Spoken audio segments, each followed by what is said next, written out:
guys, it's Grace from Grace Gets Gastric, and I'm here today to do a book wrap-up, so a Q1 review of the books that I read in the first 3 months of 2019. So if that's something you're interested in, go ahead and stick around. If it's not, you don't have to watch it. I did mention in my most recent monthly favorites video that I've been reading a lot lately, and that I thought maybe it'd be fun to do kind of a wrap-up of all the books, or the books that I kind of loved, liked, didn't like in the first kind of quarter of 2019, and a lot of you guys said that you'd be interested, so here I am. My goal for 2019 is to read 150 books. I do read a lot of sort of romance novels, particularly like romance, for a lot of reasons, which I'm not going to get into because I can talk a while about all that stuff.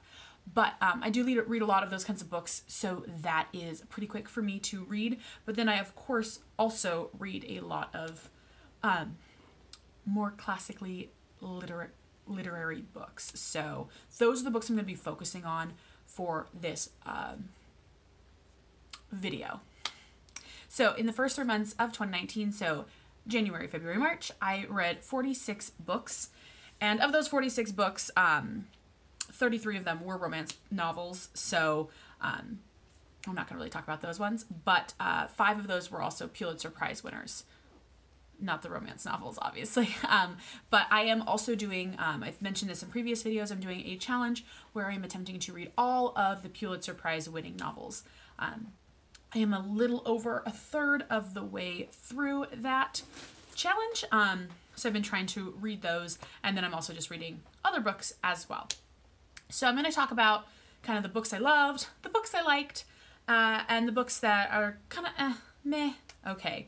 And then also talk about kind of like my future reading plans. So yeah. So as far as the books that I loved, the first set, and this is kind of a grouping, it's a series, it's the Temeraire series by Naomi Novik, and I'm going to go ahead and link all the books down in the description box below. If you're interested, I'll link to Goodreads. I love me some Goodreads. But I really love Naomi Novik's writing. I have read her standalone novels, Spinning Silver and Uprooted. I thought they were fantastic. Those ones are more like, sort of like Eastern European fairy tale type things. They're really cool. I love reading kind of fantasy, sci-fi, all that stuff. Her Temeraire series, which is 9 books, and I have only read the first 5, so the first 5 this year I've read so far. But it is sort of fantasy meets historical fiction. It takes place during the Napoleonic Wars, but basically like as if Napoleonic Wars if there were dragons. So it's got kind of that like war political issues, but then it's also got this layer of dragons being involved, and it's like, it's really fascinating. The writing's really excellent in my opinion, and I've always loved historical fiction. I've always loved fantasy, so it's really cool to see those kind of melded together, and it's just a really clever reimagining. So like I said, there are 9 novels. I have read the first 5 so far this year. I'm checking them out through my library, so I have to wait between getting ones. So it's one of those series that I'm just like breezing through, and if I had all of the books, I'd probably read like the whole series in about a week, but I have to face myself since I don't have them with me. But it's really good, and if you're into fantasy or historical fiction or both, I would definitely recommend giving it a read. I loved it from the first book. A few people have told me that they found it took a few books, like they enjoyed it, but it took a few books for it to like really heat up, because 9-book series, like things can happen. The second book that I loved was Circe by Madeline Miller. I have read her, so I think this is her second novel. I loved her first one, which was Song of Achilles. So both of these are based on Greek mythology, and it's sort of like a reimagining. You know, you definitely recognize characters and stories from Greek mythology, but obviously it has her own personal twist on it. I have always found Greek, Roman, Egyptian mythology fascinating. I've always loved all of that. Greek in particular has been my favorite, and so the Song of Achilles is about Achilles and Patroclus, and I actually listened to that one on audiobook ages ago when it first came out, and it was really excellent. And then Circe is obviously about Circe, the sorceress. And it was just really, really good. It was really cool. And again, if you are at all a fan of Greek mythology, it is really fun to read. So Circe shows up in a lot of Greek mythology, particularly with Odysseus, the Odyssey. But this is obviously told from her point of view, which you don't really, I never at least, had really read any stories from her point of view. But so it's cool to see kind of her POV, and then you see in the periphery those other stories, you know, Jason, Medea, Odysseus, Scylla, I always forget how to say her, or the monster's name. But, you know, you see all of these other stories happening in the background. But, you know, you're focusing obviously on Circe. Anyways, I thought it was really well written, very fascinating. I read this one, but I listened to Song of Achilles, and I would highly recommend that one as well. Again, if you're at all a fan of Greek mythology, even if you're not, but I do think that being kind of familiar with that stuff adds another layer of just interest. You know, it's like little Easter eggs. And then the final book in this loved category was a Pulitzer Prize winner, which was The Amazing Adventures of Cavalier and Clay by Michael Chabon.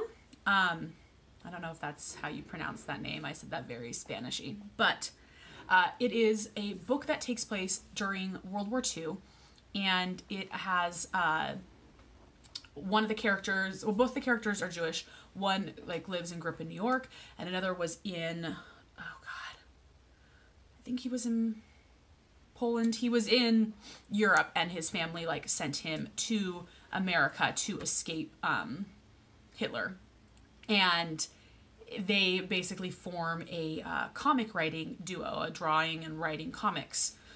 So it was really interesting, you know, like most people who read, like I've read a million books on World War II, and this felt like a kind of a different take on it. It was a little bit more removed from the war, but it was still obviously very influenced by it, and a lot of the characters, their actions were driven by the things that were happening in the world, and that was like a very present. So it definitely was very heavily rooted in the world at the time and World War II and those things happening. But it just felt like kind of a different spin on things, which I really liked, you know, because when you read so many books about World War II, I have so many of my favorites, but it can feel like, okay, I want something that gives me something different. So I really liked it. I could see why it won the Pulitzer Prize. And yeah, I thought it was really good. So next we'll go to books that I liked. I enjoyed generally, but I didn't love. The first was There by Tommy Orange. This book has been talked about a lot. It came out last year. I believe it is Tommy Orange's first novel. And yeah, it's gotten talked up a lot. People are buzzing that it's on the short list for the Pulitzer Prize this year. We'll see in a couple of weeks which book comes out with that. But I wanted to like it more than I did. I really liked the subject matter. I mean, it's about Native Americans, particularly like urban Indians in the Oakland, California area. And like books that deal with topics of, you know, like slavery, there is some difficult content in here, and you know, it's difficult to read, but it is a subject that I think is not talked about nearly enough, and that is often sort of glazed over and swept under the rug. It's not something I think that gets nearly enough coverage. So I really appreciated the subject matter. I thought that it's like one of those books where there's a bunch of different storylines that all kind of interweave, you know, so as you continue to read, you see how they're all sort of connected. And I don't always love those books. Sometimes they work for me, but more often they don't. And it's just a personal preference. I'm very particular about it. And so I think that was just the issue here for me, was that I had a hard time, you know, with any of those books where there's multiple POVs, you form your favorites, and then there are people you just don't care about, and you just want to see, you know, you are just like waiting to get to the storyline that you're interested in. And so I was a bit frustrated by that. And again, that's just me. Like, that's just a personal preference. And I wasn't entirely satisfied with the ending. And I do think that that is part of the point. And I can appreciate the ending without feeling like I don't know. I'm still mulling it over, and it's been a few weeks since I've read it, but it just didn't quite satisfy. And I am actually someone who much prefers a more open ending as opposed to those endings with like epilogues that tie everything up in a bow. I want there to, you know, I like there to be a little bit of openness because, you know, you just don't know what life holds. But this one just didn't quite satisfy me. But I did like it. I didn't really like it, but I liked it. I think I'm still kind of processing how I feel about it. Anyways, like I said, still kind of processing how I feel, but I would definitely recommend. I definitely think it was a good book, an important book, and a book that I think was just not maybe my personal style, but I think I can see why it has gotten a lot of good press. The other book that I honestly debated on putting on this the like or the meh, but I have a lot of mehs this first 3 months, so I decided, got bumped up a little bit, but that is another Pulitzer Prize winner, which is The Stone Diaries by Carol Shields. And I'm going to talk about this more in the other mehs. I have this thing, and I've always had this thing since I was a little girl. I really don't like books that, I feel like there's this thing with like a great American novel where they have to portray like adults and adulthood and life as an adult as miserable. And basically like the whole point of the book is like no one's ever happy. You're just sort of like living a mediocre life and you're just like doing your small things and you're still not happy and it's just so sad and small and insignificant and it's just like depressing as fuck. And I remember as a kid being like, is this what adulthood's like? You know, like it honestly like fucked me up a little bit sometimes being like what's the point? You know, like everyone's just miserable. I just hate those books. And this was not as bad as some of the other ones on my list, but it did have a little bit of that. I did think it was a really interesting structure where it sort of tells the story of this woman like through like her before she was born, kind of birth, all the way down through her death, and like you sort of see her life and all the characters around it. And I thought that the way it was structured was really interesting. And that is one thing I will say about Pulitzer Prize winners in general, is that they are generally so well structured that, or just not well structured, but different. They're always very interesting and unique in the way that they are told, which I think is really cool. And I do think that that is kind of a hallmark of the Pulitzer Prize winners. But yeah, so that's my liked section. And now we'll get to the meh. The first is The Spy by Paulo Coelho.